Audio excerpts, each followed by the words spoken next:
কোনো রকম ঝামেলা ছাড়াই তৈরি করুন পারফেক্ট মিষ্টির দোকানের মতো রসালো গোলাপ জামুন মিষ্টি।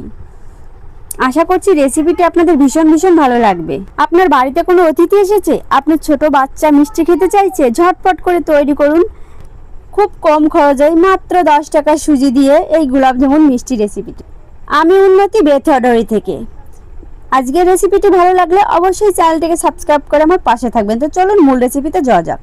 রেসিপিটি তৈরি করার জন্য এখানে একটা কড়াই নিয়েছি আর কড়াইয়ের মধ্যে দিয়ে দেব আমুল গোল্ড যে লিকুইড দুধটা আছে সেই দুধ কিন্তু আমি এখানে দিয়ে দিলাম মেজারমেন্ট কাপের 1 কাপ। আর এই দুধটা কিন্তু খুবই ঘন হয়।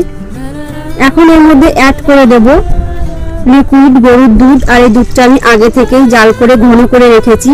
তো বন্ধুরা এখানে কিন্তু আমি টোটাল 2 কাপ দুধ দিয়ে দিলাম। কড়াইটা এখন উনানে রেখে একটু নাড়াচাড়া করে মিশিয়ে নিতে হবে। যতক্ষণ না দুধটা ফোটে ততক্ষণ অপেক্ষা করতে হবে। এখানে কিন্তু দুধটা ফুটে উঠেছে।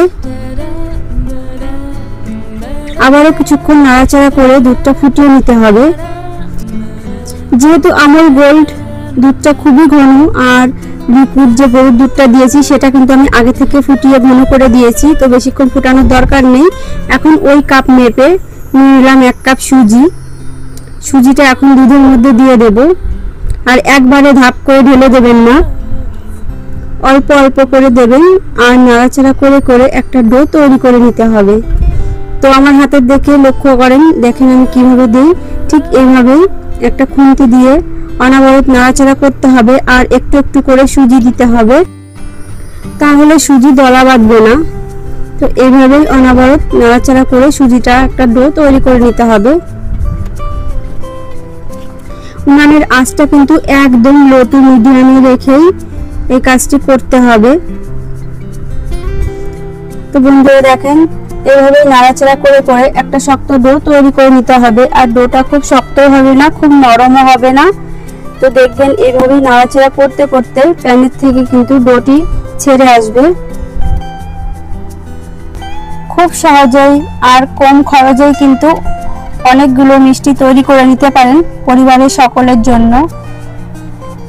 তো বন্ধুরা দেখতেই পাচ্ছেন ডোটি কিন্তু আমার একদম রেডি, একদম নরমও হয়নি আর খুব শক্তও হয়নি। এখন এই ডোটি আমি নামিয়ে একটু ঠান্ডা করে নেব।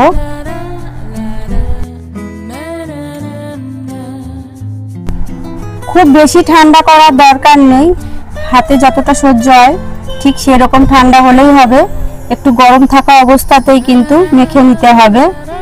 তো ডোটি মাখার জন্য এখন এখানে অ্যাড করে দেব 1 চিমটি লবণ। তো আপনারা চাইলে দেবেন, না চাইলে দেবেন না। এখন এর মধ্যে অ্যাড করে দেব ঘি। তো এখানে আমি বড় চামচের 2 চামচ ঘি দিয়ে দেব। ঘি দিয়ে খুব ভালো করে চটকে চটকে ডোটাকে মেখে নিতে হবে। এই ডোটা মাখা যতটা পারফেক্ট হবে মিষ্টিগুলোও কিন্তু ততটা স্মুথ হবে।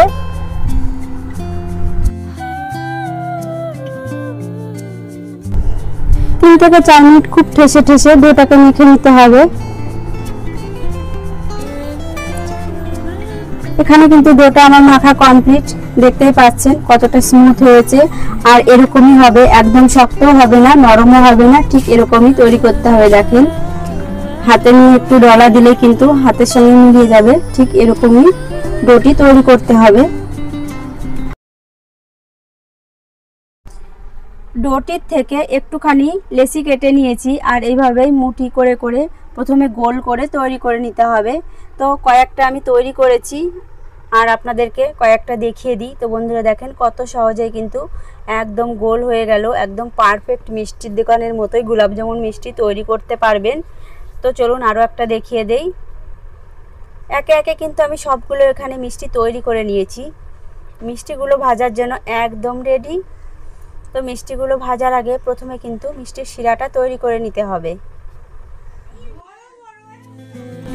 মিষ্টির শিরাটা তৈরি করার জন্য এখানে আমি মেজারমেন্ট কাপে নিয়ে নেব 1 কাপ চিনি।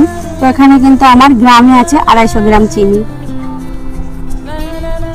এখন ওই কাপ মেপে অ্যাড করে দেব জল। তো 1 কাপ চিনির জন্য 1 কাপ জল নিতে হবে। চিনি আর জলটা একটু নাড়াচাড়া করে মিশিয়ে নিতে হবে। যতক্ষণ না ফোটে ততক্ষণ কিন্তু অপেক্ষা করতে হবে। এখন এর মধ্যে অ্যাড করে দেব, এখানে আমি 2টো এলাচ থেতো করে অ্যাড করে দেব, তাহলে শিরার যে ফ্লেভারটা আছে খুব সুন্দর আসবে, খেতে ভীষণ ভালো লাগবে। তো বন্ধুরা দেখেন কথায় কথায় কিন্তু মিষ্টির রসটা আমার ফুটে উঠেছে। আর এই মিষ্টির রসটা খুব ঘন করা যাবে না, পাতলা করে জল দিতে হবে। এই মিষ্টির রস কিন্তু একটার বা দুটার কোনো কিছু করা যাবে না, যখন একটু থকথকে আঠালো ভাব হয়ে আসবে তখনই কিন্তু নামিয়ে নিতে হবে। মিষ্টির রসটা কিন্তু আমার একদম রেডি, দেখতেই পাচ্ছেন একটু আঠালো ভাব চলে এসছে। এখন নামিয়ে নিতে হবে, ঢেকে রেখে দেবো সাইডে। এখন মিষ্টিগুলোকে ভেজে নিতে হবে। উনানে একটা কড়াই বসিয়ে দিয়েছি, আর কড়াইটা খুব ভালো করে গরম করে নিতে হবে। এখন দিয়ে দিলাম পরিমাণ মতো তেল, তেলটা দিয়েও একটু ভালো করে গরম করে নিতে হবে। এখন একটা মিষ্টি দিয়ে দেখব ঠিকঠাক মতো তেলটা গরম হয়েছে কিনা। তেলটা কিন্তু একদম পারফেক্ট, মিষ্টিটা কিন্তু আমার কড়াইয়ের সঙ্গে লেগে যায়নি, খুব সুন্দর ভাজা হয়েছে। একটু লাল লাল করে ভেজে তুলে নিতে হবে। তো বন্ধুরা দেখেন একটু লাল করে ভেজে নিয়েছি। এখন বাদ বাকি যে মিষ্টিগুলো আছে সেই মিষ্টিগুলো একে একে কিন্তু তেলের মধ্যে ছেড়ে দেব, আর একইভাবে একটু লাল লাল করে ভেজে নিতে হবে। এই রেসিপিটি না দেখলে ভাবতেই পারবেন না সুজি দিয়ে এত টেস্টি একদম পারফেক্ট মিষ্টির দোকানের মতো গোলাপ জামুন মিষ্টি তৈরি করা যায়। আপনার বাড়িতে কোনো অতিথি এলে বা মেহমান এলে ঝটপট করে কিন্তু এরকম ধরনের মিষ্টি তৈরি করে দিতে পারেন। অনেক সময় দেখা যায় যে বাচ্চারাও বায়না করে, ঝটপট করে কিন্তু সুজি দিয়ে গোলাপ জামুন মিষ্টি তৈরি করে দিতে পারেন, ভীষণ পছন্দ করবে আর খুব খুশি হবে। তো বন্ধুরা কথায় কথায় কিন্তু একটু লাল লাল হয়ে এসছে, মিষ্টিগুলো উলট পালট করে একটু লাল লাল করে ভেজে নিতে হবে। ছানা ছাড়াই এই মিষ্টিগুলো তৈরি করে নিতে পারেন কম খরচে আর খুব সহজে। একবার যে দেখবে সে কিন্তু এই রেসিপিটি তৈরি করতে পারবে। ভাজতে ভাজতে একটা কথা বলি, যারা আমার চ্যানেলটা আগে থেকে সাবস্ক্রাইব করেছেন তাদেরকে তো অসংখ্য অসংখ্য ধন্যবাদ। আর যারা এখনও সাবস্ক্রাইব করেননি শুধু ভিডিও দেখেন, তো প্লিজ আপনাদের কাছে রিকোয়েস্ট চ্যানেলটিকে সাবস্ক্রাইব করুন, আমার পাশে থাকুন নতুন নতুন রেসিপি পেতে। আমার চ্যানেলে আরও অনেক নতুন নতুন মিষ্টি রেসিপি আছে, চাইলে অবশ্যই চ্যানেলটি থেকে একটু ঘুরে আসতে পারেন। আজকের মিষ্টি রেসিপিটি দেখে যারা বাড়িতে তৈরি করবেন অবশ্যই জানাবেন কেমন লাগলো খেতে। আর আমার রেসিপি সম্বন্ধে কোনো প্রশ্ন থাকলে সেটাও আমাকে জানাতে ভুলবেন না। আশা করছি আজকের মিষ্টি রেসিপিটা আপনাদের ভীষণ ভীষণ ভালো লাগবে। তো বন্ধুরা মিষ্টিগুলো কিন্তু ভাজা কমপ্লিট, এখন তেল থেকে তুলে নিতে হবে, আর গরম অবস্থায় কিন্তু শিরার মধ্যে ছেড়ে দিতে হবে।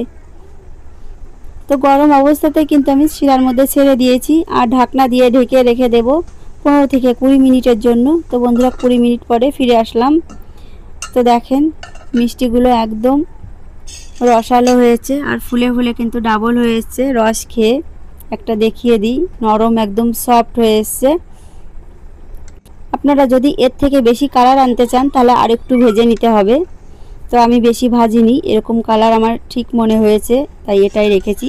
তো চলুন মিষ্টিগুলো প্লেটের মধ্যে সাজিয়ে নিই।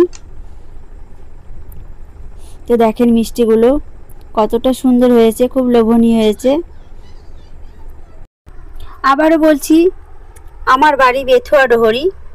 তো আমার বেথুয়া ডোহরির কোনো দাদা ভাই, দিদি ভাই, বন্ধু যদি আমার আজকের রেসিপিটি দেখেন অবশ্যই আমাকে কমেন্ট বক্সে জানাতে ভুলবেন না যে আমি বেথুয়া ডোহরি থেকে দেখছি, তাহলে আমার ভীষণ ভীষণ ভালো লাগবে।